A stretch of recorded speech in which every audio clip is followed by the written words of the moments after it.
Luzon, Visayas at Mindanao. KBP Golden Dove Best News Program.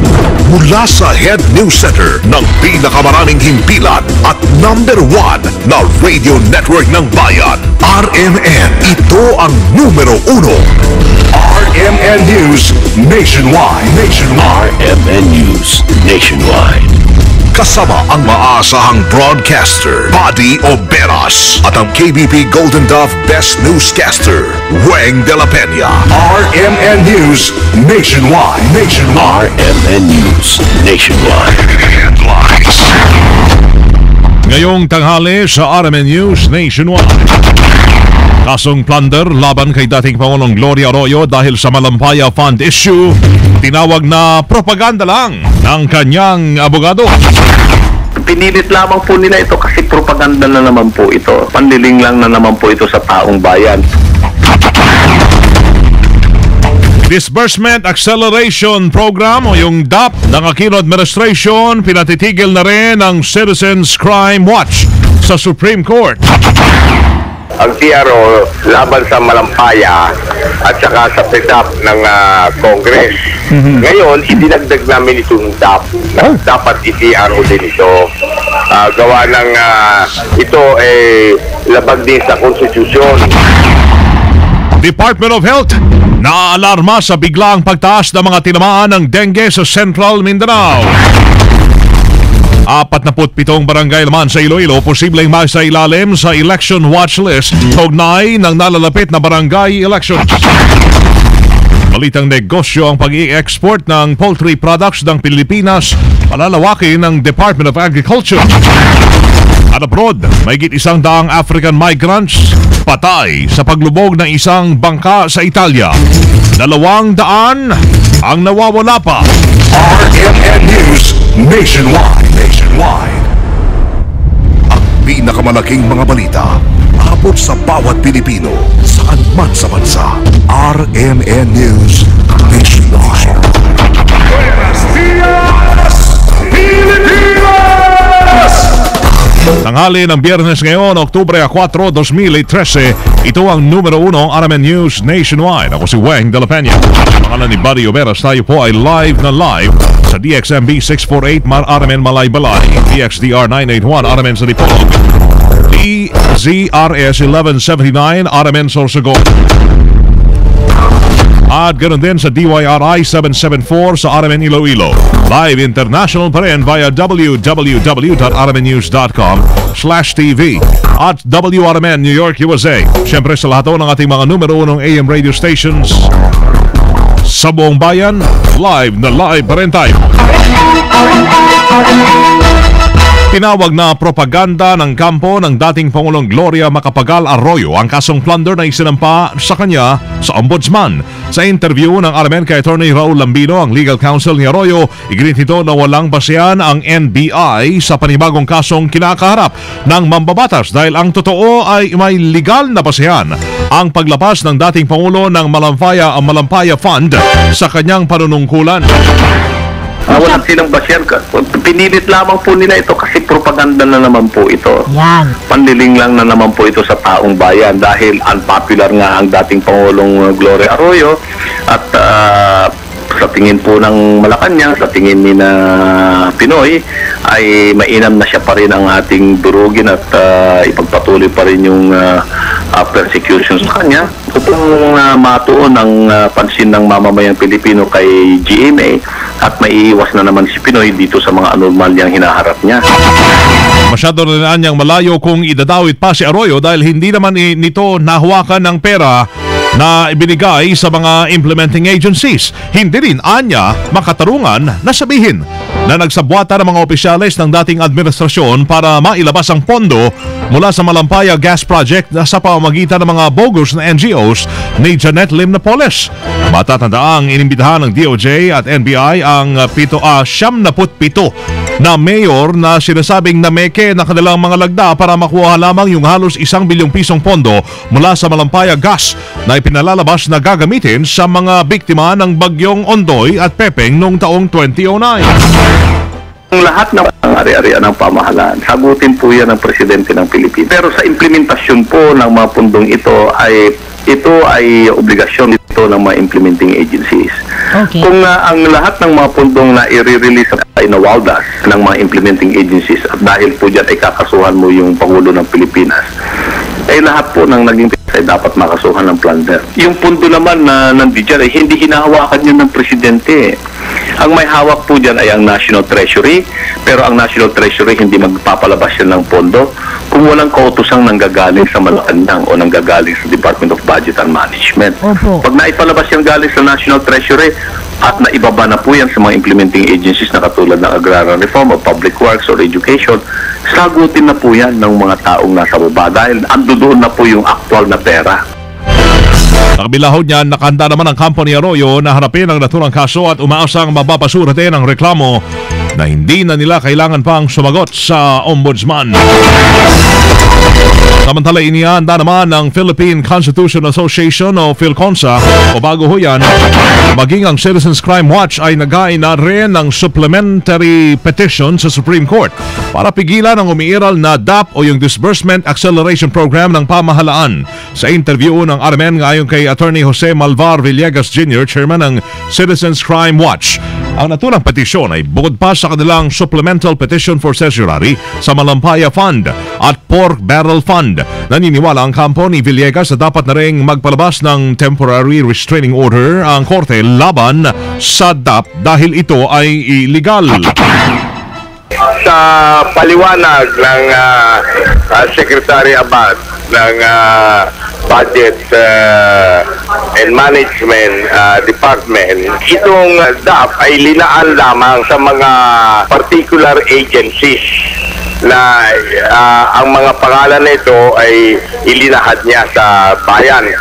Ang pinagtatakahan namin ay bakit idinagdag pati yung additional 50 million sa mga senador at saka sa congressman, samantalang wala ito doon sa circular ng Budget and Management Department at ito ay ibinahagi pagkakatapos ng conviction ni Chief Justice Corona.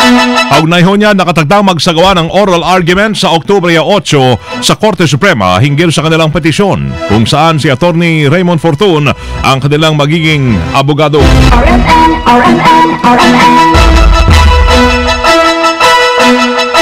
Naaalarma na ho ang Department of Health sa biglaang paglobo ng kaso ng dengue sa Central Mindanao. Mula noong Enero hanggang Setyembre ngayong taon ay nakapagdala na mahigit 200% pagtaas ng dengue cases mula sa 4 na lalawigan at 5 lungsod sa nasabing o sa Mindanao. Ay kay Regional Epidemiology Surveillance Unit, nasa kabuang 9,645 dengue cases ang naitala dito, mas mataas ng 207 o 16% kumpara sa kaparehas na panahon noong nakalipas na taon. Ang North Cotabato ang may pinakamataas na kaso ng dengue na umabot sa 2,902, habang pumapakalawa naman ang South Cotabato na nasa 2,328 kaso ng dengue.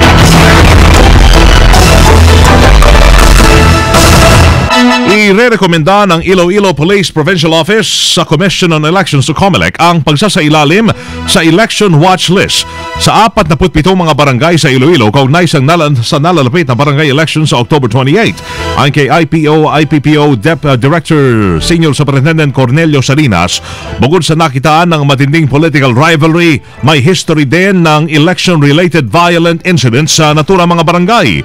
Bilang bahagi naman ng pagpapatupad ng tahimik at maayos na halalan, plano ng pulisya na magsagawa ng peace covenant sa pagitan ng mga kandidato sa mga barangay na isa sa ilalim sa watch list.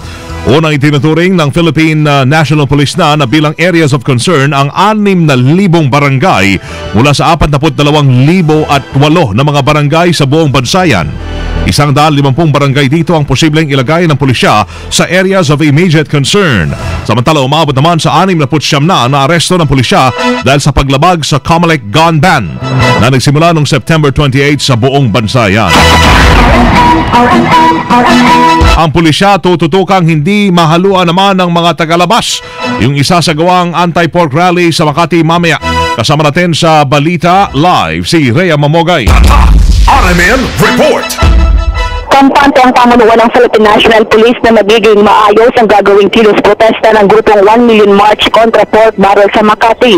Ayon kay PNP spokesperson Senior Superintendent Welben Mayor, nasaksihan nila kung paano naging makta ang unang rally kontra PDAF na ginawa sa Luneta at naniniwala silang ganito rin ang gagawin ng grupong sa pork barrel. Sinabi pa ng opisyal na mas nag-aalala sila sa militanteng grupo na pinangangambahan nilang humalo sa grupo ng Million March na kanilang mas turutukan lalo na sa mga nakaraan na lagi nagpapang-abot ang pwersa ng pulis kapag ang kaharap nagtatante. Kaugnay nito may permiso na ayon kay Mayor para makapag-rally ang Million March Group mula alas 3 ng hapon hanggang alas 8 ng gabi mamaya. Panawagan pa ng opisyal, iwasan mo lang dumaan sa area ng Makati dahil tiyak na makakaranas ng matinding pagsisikip lalo ng trapiko. Kasama mo sa Campo Crame, Rhea Mamogay, Tatak, RMN. Radyo mo, Nation. Gobyerno ay hindi haharangin ang investigasyon sa Malampaya Fund Scam. Kasama natin sa balita si Deo de Guzman. RMN Report. Hindi hahadlangan ng Palasyo ng Malacanang ang paggulong ng hostisya sa mga opisyal ng Department of Budget and Management o DBM na sangkot sa kasong pandrambong o plunder dahil sa Malampaya Fund Scam. Sinabi ni Presidential Spokesman Edwin Bacierda na makikipagtulungan ng Palasyo lalo na ang DBM para malinawan ang sinasabing paglustay ng pondo mula sa Malampaya. Bukod kina dating Pangulo at ngayon ni Pampanga 2nd District Representative Gloria Macapagal Arroyo ay nakasuhan din ng plunder si dating Budget Secretary Rolando Andayo Jr. at dawit din sa kaso si Budget Undersecretary Mario Relampagos. Samantala, hinihintay na lang ng Malacanang ang pinal na investigasyon ng Ombudsman para mapatawan ng kaukulang aksyon si Relampagos dahil sa pagiging Career Executive Service Officer at kasalukuyan pa itong nanunungkulan sa DBM. Kasama mo sa Palasyo ng Malacanang, Deo de Guzman, Tatak RMN. Ating Budget Secretary Andaya hinamon ng mga nagdadawit sa kanya sa Malampaya Fund Scam. Kasama natin sa balita si Conde Batak. RMN Report. Hinamon ni dating Budget Secretary at ngayon ni Camarines Sur Representative Rolando Andaya Jr. ang mga nag-aakusa sa kanya na sangkot siya sa maling paggamit ng Malampaya Fund noong panahon ni dating Pangulong Gloria Arroyo na imbitahan siya para sagutin ng mga ibinabatong issue. Ayon kay Andaya, hindi siya naging accomplice sa irregularidad ng paggamit ng Malampaya Fund dahil ang ginawa lang niya ay ang pagsunod sa utos na maglabas ng pondo na ilalaan naman para sa mga biktima ng baha. Malinaw na niya sa kanyang job description na tungkulin niya ang maglabas ng pondo para sa national funding requirements, pero ang trabahong ito ay hindi naman sa kanya nagbigay ng early warning na ang pondo ay magagamit pala sa anomalya. Anya nakahanda siyang mag-isa ng mga katanungan tungkol dito at matapang naman niya sasagutin ang mga nasabing alegasyon. Kumpiyansa din si Andaya sa sarili dahil hindi naman siya kasama sa mga ibinunyag ng mga whistleblowers kaya nagtataka siya kung bakit ang pangalan niya ay nakakaladkad sa irregularidad. Kasama mo mula sa kamera, Conde Batak, Tatak RMN. Tuloy pa rin sa mga report natin ang pagpapatawag kay Napoles sa West Senate hearing tinutulan ng opposition senator. Kasama natin sa balita si Grace Mariano. RMN Report. Hindi nga sang-ayon si Opposition Senator Nancy Binay na paharapin pa sa Senate Blue Ribbon Committee hearing si Pork Barrel Scam Queen Janet Lim Napoles. Di naman daw tiyak na magsasalita ito at baka mag-invoke lang ng right to self-incrimination. Sa pagbubukas ng sesyon sa Enero 15, inaasang magkakaroon ng koko sa mga senador kung papadalhan pa ba ng subpoena si Napoles. Ang gate ni Binay, mainam na mag-move on na ang pagdinig sa iba pang mga bogus na non-government organizations na umaabot sa 82 base sa special audit na ginawa ng Commission on Audit kung saan walo lamang dito ang kay Napoles. Nag-aalala si Binay na baka patuloy na nakakapag-transaction pa rin ngayon sa gobyerno ang ibang bogus na NGOs na hindi natututukan ng investigasyon. Narito ang pahayag ni Senator Binay. Feeling ko mag-i-invoke lang yan ng right to self-incrimination. Tapos, natipicture ko kasi yung scenario, tapos magagalit si Senator TG dahil I guess hindi niya sinasagot yung tanong. Baka mag-end up, dito pa namin ikulong si Napoles, diba? Which I think mas better for her because naka-aircon kami dito, naka-aircon siya dito. Siguro baka masasarap yung pagkain na masiserve siya dito. Yan po si Senator Nancy Binay. Kasama mo sa Senado, Grace Mariano, Tatak RMN. Yung live streaming sa oral argument sa kontrobersyal na PDAF at Malampaya Fund Scam pinayagan ng Korte Suprema. Kasama natin sa balita si Angel Ronquillo. RMN Report. Sa kauna-unang pagkakataong pinayagan ng kataasa sa hukuman ng live streaming para sa oral arguments hinggil sa controversial na issue ng Priority Development Assistance Fund. Sa isang pahay ng resolusyon, pinayagan ng mataas sa hukuman ng live streaming ng debate hinggil sa Manumalyang Pork Barrel Fund.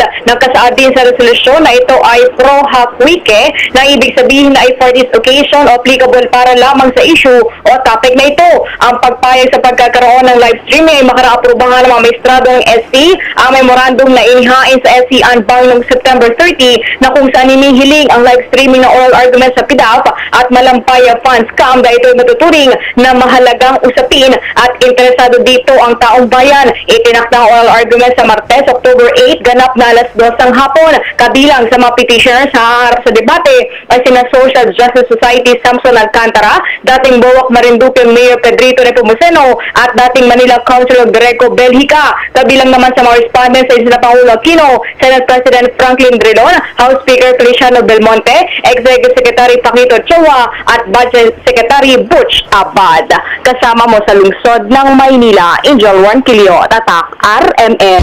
Radyo mo nationwide. RMN News. Panahon. Tingnan muna natin ang panahon ay nanatili pa rin ang lakas ng bagyong Sikidan habang ito'y bahagyang bumilis sa 17 kilometro pahilaga-hilagang kanluran. At ayon sa Pag-asa, nasa 120 kilometro kada oras pa rin ang lakas nito at ang lakas ng hangin malapit sa gitna na may pagbugso naman papalo sa 150 kilometers per hour. Puli itong namataan 720 kilometers hilaga-silangan ng Itbayat, Batanes. Wala pa rin itong epekto dito sa ating bansa o anumang bahagi pero mabalahon ng Pag-asa mapanganib pa rin ang maglayag sa northern at eastern seaboard ng Northern Luzon at eastern seaboard ng Central Luzon. Kita ng hilaga ng Taiwan kung saan linggo ng umaga ito inaasang lalabas ng Philippine Area of Responsibility. RMN News Negosyo. Palalakasin ng Department of Agriculture ang pag-export naman ng poultry products ng Pilipinas. Ayon kay Department of Agriculture Secretary Proceso Alcala, parte pa rin ito ng kanilang Agri-Pinoy Framework na naglalayong palaguin ang ekonomiya kasabay ng pag-angat ng poultry industry sa bansa. Kaugnay niyan, magsasagawa naman ng export activities ang private sector na siya namang susuportahan ng ahensya at iba pang departamento. Kabilang dito ang Bureau of Agriculture and Fishery Product Standard, Agribusiness Marketing Assistance Service at ang Departments of Trade and Industry. RMN News Abroad. Lumubog yung isang bangka sa Lampedusa, Italy kung saan mahigit 100 African migrants ang patay habang 200 naman ang nawawala pa. 114 ang bilang ng mga namatay ang na-recover sa loob ng lumubog na bangka, kabilang na yung 3 bata at 2 buntis, habang nasa mahigit 150 naman ang nailigtas. Sa inisyal na investigasyon, nag-umpisa ang trahedya ng mamatayang makina ng bangka magmula sa Misatra, Libya. Pinasok ng tubig ang bangka kaya nagsindi naman ng apoy ang isang pasero para tumawag ng saklolo. Ngunit nagdulot pala ito ng panik at inakalang lumubog ang bangka. Kaya nagtakbuhan na sa isang bahagi ang mga pasero dahilan para ito ho'y lumubog. Lula ng bangka na yan may 500 katao na may karamihan ay mga Eritrean at Somali national. Matala hindi na rin matutuloy ang Asian trip ng American President na si Barack Obama sa gitna ng kinakaharap na government shutdown. Tinawagan naman ng White House ang mga leader ng Indonesia at Brunei upang ipaalam na hindi na o dadalo muna ang American President. Diretso mga naglalagablab o mga kasama live pa rin mula dito sa RMN News Center sa Makati City, Metro Manila, Philippines. Yung napakinggang na yung tanghali ang numero 1 RMN News nationwide. Ngayon ay Biyernes na, October 4, 2013. Sa mga taga Davao na nakikinig, maayong ito. RMN News. Susunod na dyan ang RMN News Diretso Balitang Davao sa DXDC 621. Naging live din tayo sa rmnsambo.tv Ustream. Panoorin ang naging pagbabalita namin, pwedeng i-playback sa YouTube. I-type lamang ang RMN News Nationwide. Itanghali, no? Thank you, Lord, at tayo po'y nagkasama-sama muli. Salamat ninyo sa inyong naging panahon sa amin ngayong tanghali. Kasama nyo sa serbisyo publiko, pangalan ni Buddy Oberas. Ako si Weng de la Peña. Dito pa rin. Tama, sa tahanan na may pinakamaraming number 1, pinakamaraming himpilan, ang RMN Radyo Mo nationwide. Live via satellite. RMN News nationwide. Buong bansa, isang boses ng balita. RMN News Nationwide. Oras ay tatak alas 12:20 na ho. Tatak RMN. That portion was brought to you by Emperador Light. Gawin mong light. Nanlalambot na ba si Mister pagdating ng bahay at wala nang gana para pansinin si Mrs. Bago matulog, mag-Robust ka na kaibigan. Taglay ang L-Arginine at Honey Goat Weed. Ang Robust ay nagpapasigla kay Mister para may lakas na lambingin ulit si Mrs. Para sa higit pang impormasyon, mag-text sa Robust Hotline 0909-3333-333. Smells swell even when you sweat. Anong ibig sabihin ng swell? Cool! Great! Awesome! Kaya swell ang sweldo. At pag nanalo sa loto, swerte! Swerte! Swell ang feeling sa odor-busting herbs ng Maxi Atletica Soap. Swell ang simoy ng katawan kahit di na mag-deodorant at pawisin ang todo. Di na kailangan mag-deodorant. Dagdag gastos lang yan. Di ba swell pag bawas gastos? So smell swell and sweat all you like with Maxi Atletica. For